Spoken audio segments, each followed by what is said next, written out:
A suspect is dead and 2 officers rushed to the hospital after a shooting. What the department says happened leading up to it. Also, an investigation underway after a man's body was found near a string of fires here. So the details that police are now trying to piece together. And it is New Year's Eve. We're tracking how the forecast might impact your plans to ring in 2020. This is Q13 News This Morning. Good Tuesday morning to you. So glad to have you here waking up with us on this last day of 2019. I'm Omar Lewis. And I'm Allie Bradley. I know it's hard to believe it's New Year's Eve morning. Bye 2019. That's all we can say. See ya, never. Yeah. And hello, MJ. Good morning. We're trying to get rid of 2019, I think. Yeah, and it's going to go out with a bang weather-wise. Temperature is not the big story. It's mild. 47 in Seattle. 36 is our normal low, so we're well above that.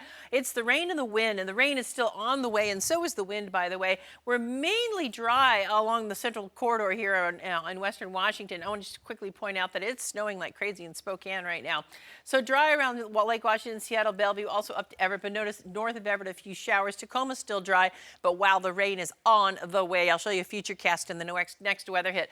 The rest of the day, rainy, windy, highs 50 for Seattle and Tacoma, 48 Everett, 50 in Bremerton, and 48 in Bellingham. So as you step out, especially if you're spending time outdoors, you want the rain gear and those rain boots too. I think umbrellas are going to turn inside out. Sunset today, 4:28 p.m. Alrighty, I'll check that weather in just a bit. Right now, Adam, you've got something going on. Yeah, still watching what's happening on the Valley Freeway for drivers getting in through Kent, and this is just north of 516. What looks to be was a disabled vehicle reported. Might be a little bit more than that, but this is off to the right shoulder. It is a distraction. This does slow us down a tick. After that, everything else we look at seems to be in pretty great shape. Tacoma through the south end. Puyallup also looking really, really pretty fair. Here's that slowing north on the Valley Freeway getting in through Kent. We've seen 405 and I-5 well placed getting into Seattle and Bellevue. 520, I-90 liking that, and seeing South 5 and South 405, no major complaints as you get into the Kings-Snohomish County line. 522 US 2, keep doing what you're doing. You're doing it right so far. Allie and Omar, back over to you. New this morning, Federal Way police are investigating a police shooting that left the suspect dead and sent 2 officers to the hospital. Q13's John Hopperstad is live there on the scene. John, how are those officers doing this morning? Well, we do have a good update to report here. Both officers, we're told, are now out of the hospital, treated and released. One was taken to a local hospital here in Federal Way. The other taken to Harborview with what we're told was a gunshot wound to the leg. But again, at this point, we are hearing in the last few minutes, both officers treated and released. Of course, the suspect in this case did die from gunfire here at the scene. And you can see this scene is still active here. Police tape across 14th Avenue South. We're directly across the street from Federal Way High School. And this investigation has been ongoing for several hours now, and it looks like it's going to be shut down for a while as well. The call coming in just after midnight. Officers responding here to a call about some sort of dispute here in the parking lot of one of the apartment complexes here in Federal Way. When they got here, we're told they made contact with a man in a car in that parking lot. During that contact, one of the officers called out for assistance. Shortly thereafter, additional officers arrived and a shooting ensued. The circumstances leading up to that shooting, I really don't have any details on at this point in time. We're told there were 5 to 6 officers on scene here when the exchange of gunfire happened. Again, the 2 officers who were hit expected to recover from those injuries, released from the hospital in just the last few minutes. They've also been placed on administrative leave while this investigation is underway. It's actually being done by what's called the Valley Investigative Team, and one of those officers is an Auburn police officer down here.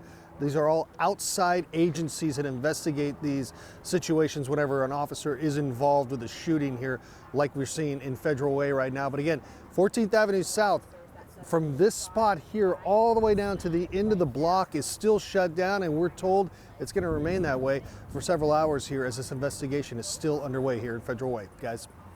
All right, John, thank you. Police in Puyallup investigating a man's death as suspicious after finding his body in the same area where 3 different fires were set. This all started around 5:30 p.m. yesterday when Puyallup police say they received a report of several trash cans on fire on South 2nd Avenue Northeast, that is. So while investigating, more calls came in reporting loud booms in that area. A short time later, a second fire was reported a short distance away on the Puyallup Riverwalk Trail. This is where officers found the man's body. Police say the man appeared to have died as a result from that fire. A third fire was reported a short time after that. Right now, investigators believe all 3 fires are related to this man's death. They're working to figure out if the man was involved in starting the fires or if he died as a result of a crime.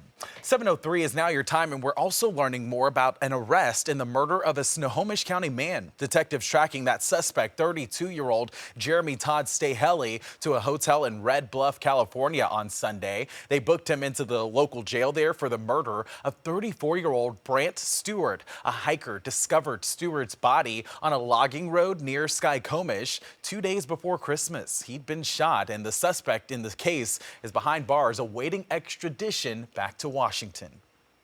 Hundreds of people gathering in the Tacoma Dome saying goodbye to Pierce County Deputy Cooper Dyson.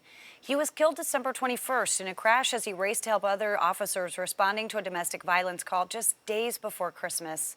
Yesterday morning, it began with the procession, which began at Joint Base Lewis McChord, and that traveled to the Tacoma Dome. Many people lining the streets to honor the deputy. Law enforcement from all over the state, even as far away as Georgia, attended the memorial service. You know, if I had to describe Cooper in one word, it would be this: selfless. Cooper served this great country in the United States Coast Guard, but his time in the service for the Coast Guard wasn't enough for him. He chose to continue his service by getting hired by the one department he really wanted to work for, the Pierce County Sheriff's Department. Deputy Dyson had been with the department since 2018. He is survived by his 2-year-old child and his pregnant wife. Investigators are still trying to figure out what caused a fire that destroyed the same Federal Way home where a double shooting took place just a week and a half ago. When the fire tore through that house yesterday morning, neighbors say ammunition discovered inside the garage started to explode, causing loud firecrack-like noises, alerting everyone in the area. Just last week, they found out their 85-year-old neighbor, Beverly Jean, was charged with murder, and now days later, this fire happened. The elderly woman is accused of shooting both of her roommates and killing one of them because she feared they were eventually going to evict her and leave her with nowhere else to go. Officials, however, have yet to tie the 2 incidents together, besides it all happening at the same place, of course. Now, fire investigators also don't have a cause of the fire yet and say they were unable to thoroughly search that structure because the damage was just too extensive. Today's gusty winds will continue overnight into the same time as tonight's New Year's fireworks show at the Space Needle. We were there yesterday as crews put the finishing touches on their big show. That includes installing several thousand pyrotechnic shots and light fixtures on the roof of the Needle. The show's executive producer says the fireworks will also have a lighting aspect. So it's not only pyrotechnics, it is lighting, and lighting from all over the Space Needle, just like there are pyrotechnics all over the Space Needle. And the design is, they're designed to be performing together. They are integrated and firing on the same, Q track, digital time code Q track as the pyrotechnics. The combined fireworks and lighting show is scheduled to take place tonight at midnight. We're working to find out if the weather could impact that show or not. So if you plan on being out and about on New Year's Eve tonight, King County Metro is offering free bus rides from 7 p.m. to 4 a.m. Here's a list of the free rides. They include Metro buses and Seattle streetcar. Fares, however, will still be required on Seattle monorail, Sound Transit Link Light Rail, and Sound Transit Express buses.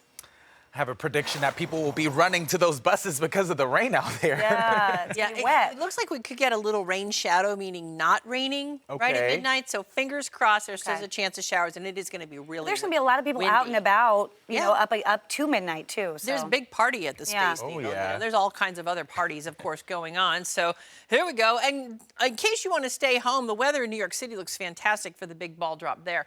47 in Seattle right now. Very mild for this time of the year. The Space Needle looking good there right now. Wish they could just do the fireworks now. The winds are not that bad, but it gets very windy around midnight.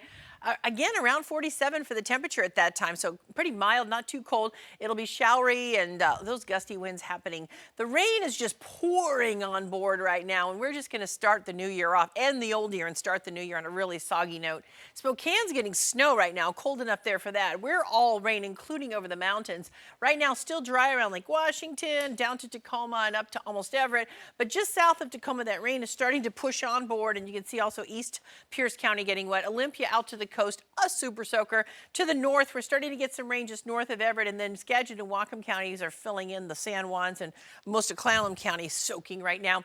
And watching Futurecast, by lunchtime, we are just going to be pummeled. Oh, the yellow's on there, the moderate to heavy rainfall. Blech. By the evening, it looks like it's still wet, but there's that rain shadow I was talking about where it's not raining, and we could stay dry through midnight. There's midnight.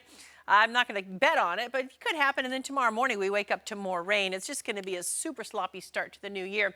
And temperatures mild, 50 for Seattle, Burien, Bellevue, and Bremerton, 50 for Tacoma, Lakewood, Puyallup, and Auburn. Rainy and windy the rest of the day, and about 48 for Bellingham and Anacortes and Everett.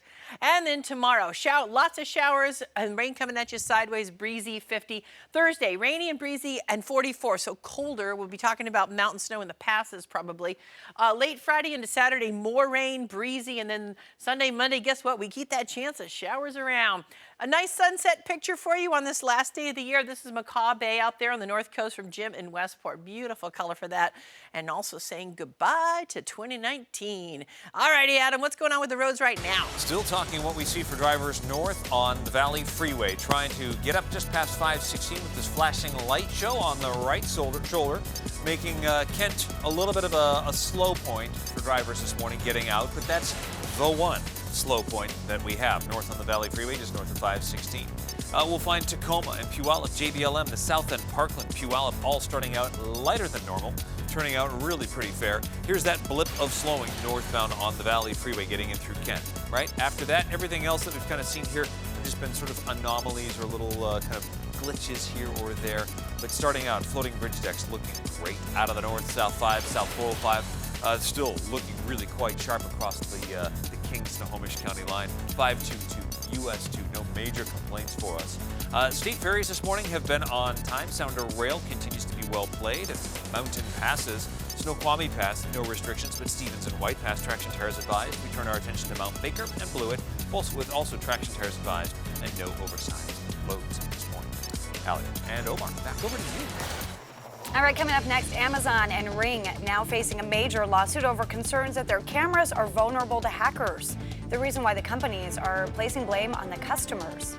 Also, new numbers showing that student debt has skyrocketed this decade. After the break, we're taking a closer look at the shocking new statistics and the surprising reason experts say may be contributing to it when we come back.